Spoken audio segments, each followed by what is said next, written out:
उद्यापासून नवीन फौजदारी कायद्याची देशात अंमलबजावणी होते आहे। नेमके ते कायदे काय असणार आहेत, कोणकोणत्या कायद्यामध्ये बदल होत आहेत, कशा पद्धतीने त्याचा प्रभाव न्यायव्यवस्थेवर पडू शकतो, अशा विविध प्रश्नांची उत्तरं सध्या अनेकांना पडलेत। आणि या संदर्भातच बोलण्यासाठी ॲडव्होकेट अनिकेत निकम आपल्यासोबत आहेत। आपण त्यांच्याशी बातचीत करणार आहोत। सर, उद्यापासून नवीन फौजदारी कायदे अंमलबजावणी सुरू होते, काय काय बदल असणार आहेत, कशा पद्धतीने याचा प्रभाव पडू शकतो?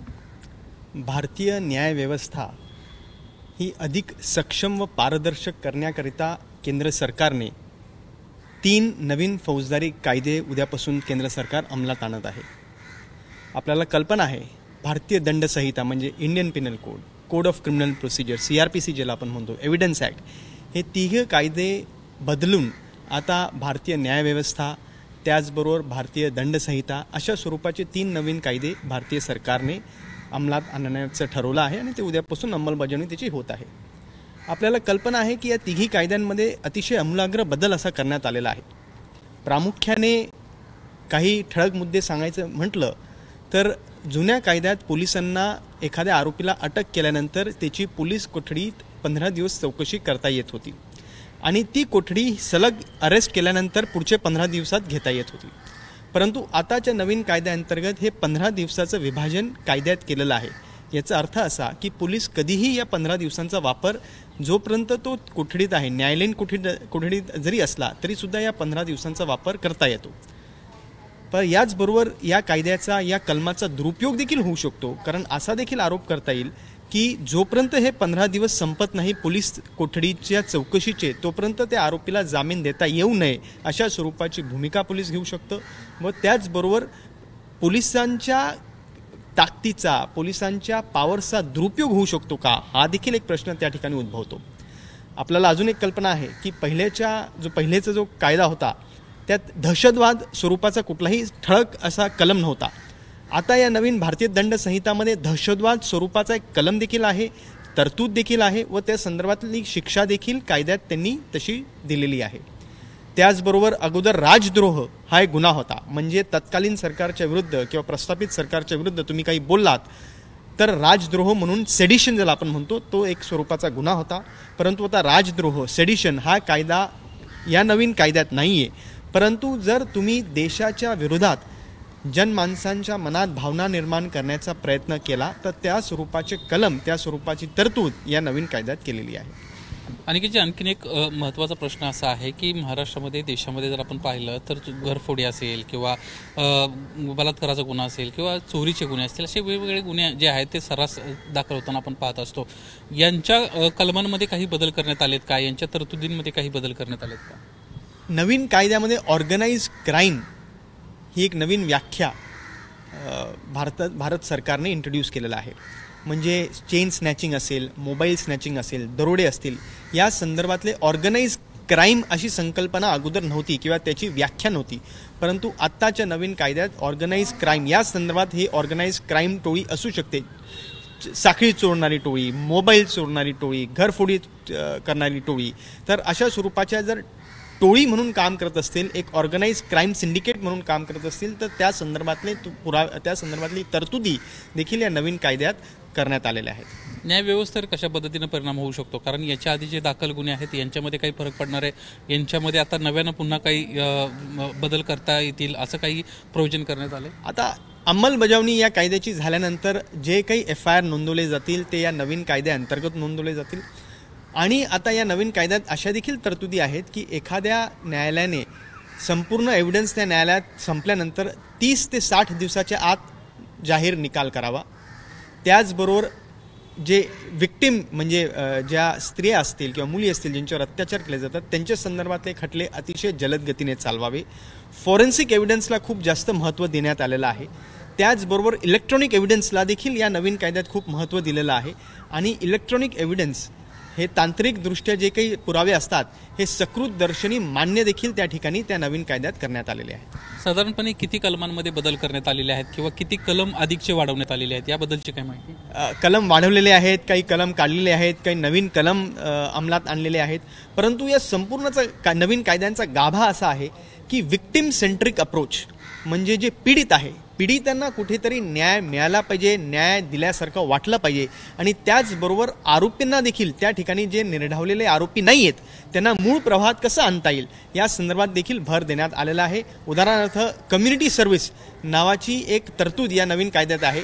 म्हणजे आपण एखाद्या आरोपीला शिक्षा ठोठावत असताना त्याने कम्युनिटी सर्व्हिस समाजसेवा करावी अशा स्वरूपाची शिक्षेची तरतूद या नवीन कायद्यात आणलेली आहे. मला असं वाटतं की हा अतिशय पुरोगामी विचाराचा कायदा आहे, जेणेकरून चांगला बदल आपल्या न्यायव्यवस्थेत तर येईलच, परंतु त्याचबरोबर आरोपींच्या मानसिकतेमध्ये देखील बदल घडवण्याचा प्रयत्न या कायद्याच्या माध्यमातून केला गेला आहे. खरं तर पोलीस विभाग असेल, न्यायालयीन तुमचा विभाग असेल, या सगळ्यांवर त्याचा परिणाम होताना आपल्याला पाहायला मिळणार आहेत. यासाठी काही पहिले ट्रेनिंग झाले आहेत का, या संदर्भात माहिती होण्यासाठी काही उपाययोजना करण्यात आलीत का? कारण अनेकांसाठी ह्या गोष्टी नवीन असणार आहेत आणि अनेक अडचणी उद्या निर्माण होण्याची शक्यता आहे. निश्चितपणे वकिलांच्या संदर्भात म्हणायचं असलं तर अनेक वरिष्ठ वकिलांचे संमेलनं झाले आहेत, अनेक लेक्चर्स या विषयावरती झालेत.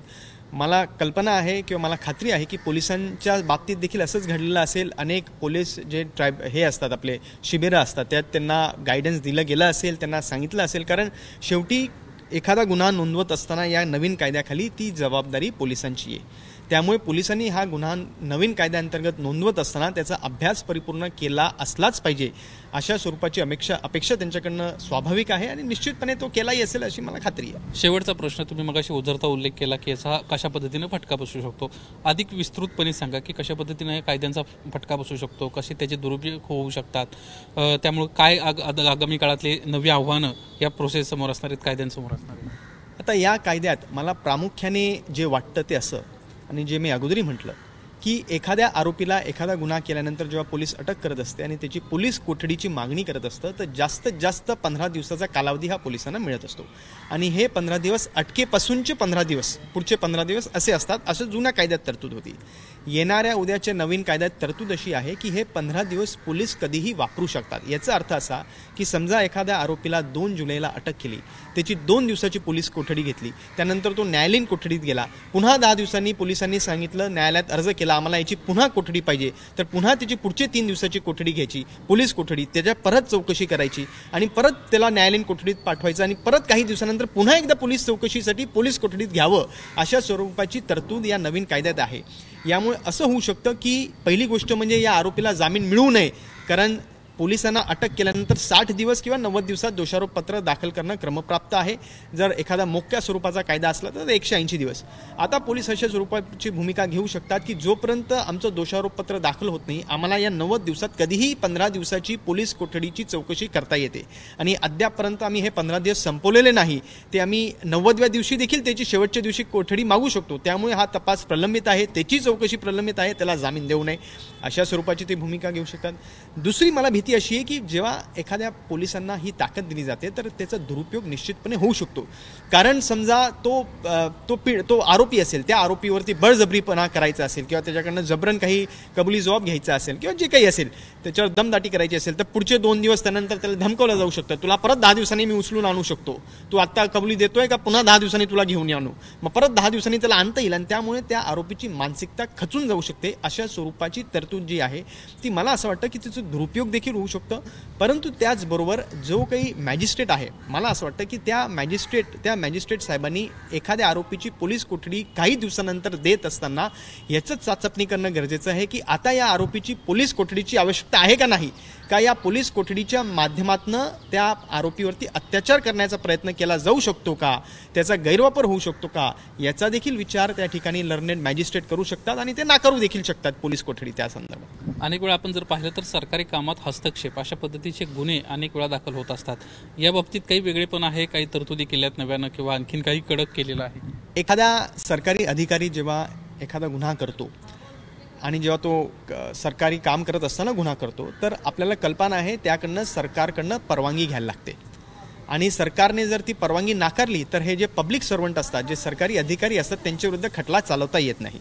नवीन कायद्यात चांगला बदल असा केला आहे की जर 120 दिवसात जर सरकारने परवानगी दिली नाही तर असं गृहीत धरलं जाईल की सरकारची परवानगी आहे आणि त्या सरकारी अधिकाऱ्याच्या विरुद्ध खटला भरवला जाईल, चालवला जाईल. जे आज तागेत पूर्वीच्या कायद्यात ही तरतूद नव्हती. त्यामुळे अनेक प्रकरणं अशी रखडली गेलेली आहेत ज्याच्यात सरकारने मान्यता दिली नाही आणि त्यामुळे सरकारने मान्यता नाही दिली, त्यामुळे त्या सरकारी अधिकाऱ्यांच्या विरुद्ध खटला पुढे रेटला आला नाही. परंतु नवीन कायद्याअंतर्गत सो मोठो डीम प्रोव्हिजन असं आहे की 120 दिवसात जर परवानगी मिळाली नाही तर ते गृहीत धरलं जाईल की सरकारकडनं ग्रीन सिग्नल आहे, परवानगी आहे. अनेक आंदोलनं होत असतात, अनेक वेळा पोलीस गुन्हे दाखल करत असतात. या बाबतीत कसा ह्या सर्व राजकीय पदाधिकाऱ्यांवर, कार्यकर्त्यांवर याचा परिणाम होऊ शकतो?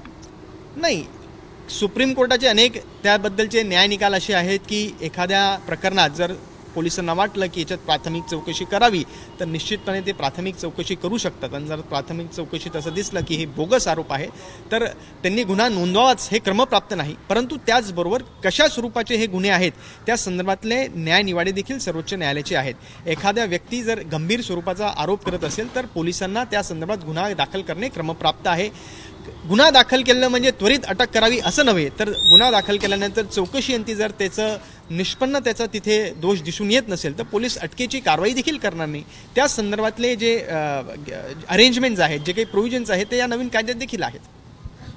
धन्यवाद सर, आमच्याशी बातचीत केल्याबद्दल. एकंदरीतच आपण पाहतोय उद्यापासून नवीन फौजदारी कायदे लागू होत आहेत आणि ज्या कायद्यांमध्ये आता प्रामुख्याने अनेक बदल करण्यात आलेले आहेत, अनेक कडक हे कायदे करण्यात आलेले आहेत. त्यामुळे आगामी काळामध्ये गुन्हेगारी विश्वाला याचा जबर फटका बसणार असल्याचे देखील आता या निमित्तानं शक्यता वर्तवली जाते. कॅमेरामन अनुप रस्तोगीसह निलेश बुधावले, एबीपी माझा, मुंबई.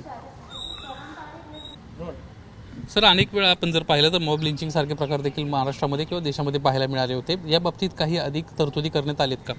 निश्चितपणे नवीन कायद्यात मॉब लिंचिंगच्या संदर्भात स्पेसिफिक कलम हा आणण्यात आलेला आहे, ज्यात असं स्पष्टपणे म्हटलेलं आहे की 5 व्यक्ती किंवा त्यापेक्षा जास्तच्या लोकांच्या समूहाने एखाद्या व्यक्तीला जातीच्या, धर्माच्या, लिंगाच्या, जन्मठिकाणाच्या कारणावरून जर त्याला मारलं असेल तर त्या संदर्भातला मॉब लिंचिंगचा खटला त्या आरोपींच्या विरुद्ध चालेल, त्या समूहाच्या विरुद्ध चालेल आणि देहदंडाची शिक्षेची तरतूद देखील नवीन कायद्यात आणलेली आहे.